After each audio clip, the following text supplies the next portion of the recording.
আরজিকর চিকিৎসকের খুনের পথে নামলেন বসিরহাট বিভিন্ন স্কুলের ছাত্রছাত্রীরা। তারা জাস্টিস চাইছেন। পথ হবেই আন্দোলনের পথপ্রদর্শক এবার বিভিন্ন স্কুল।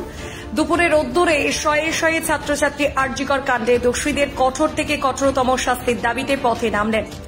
উত্তর 24 পরগনার বসিরহাট মহকুমার বিভিন্ন নামি দামি স্কুলের কয়েকশো ছাত্রছাত্রী আরজিকর কাণ্ডে এবার পথে নামলেন। প্রত্যেকের হাতে ছিল ফেস্টুন, ব্যানার, প্ল্যাকার্ড। এদিন বসিরহাট শহরের প্রাণকেন্দ্রের টাউন হল, টাকি রোড, ইছামতি ব্রিজ সহ একাধিক জায়গায় মিছিল করেন স্কুল পড়ুয়া। প্রত্যেকের গলার স্বর ছিল উই ওয়ান্ট জাস্টিস। যতক্ষণ পর্যন্ত মূল অপরাধীরা গ্রেপ্তার না হবেন এবং তাদের দৃষ্টান্তমূলক সাজা ঘোষণা না হওয়া পর্যন্ত এই আন্দোলন চালিয়ে যাবেন। পথেই হবেই নির্দেশক। এই দাবিতে সীমান্ত শহর বসিরহাটে মিছিল করল স্কুল পড়ুয়ারা।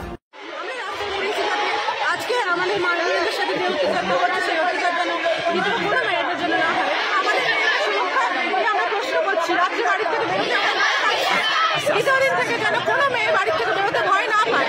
আমাদের মধ্যেই অনেক ছেলেরা আছে যারা এরকম নৃশংস অত্যাচার আমাদের জন্য করে চলেছে। এই অত্যাচারের বিরুদ্ধে আমরা সবাই প্রতিবাদ তুলতে চাই।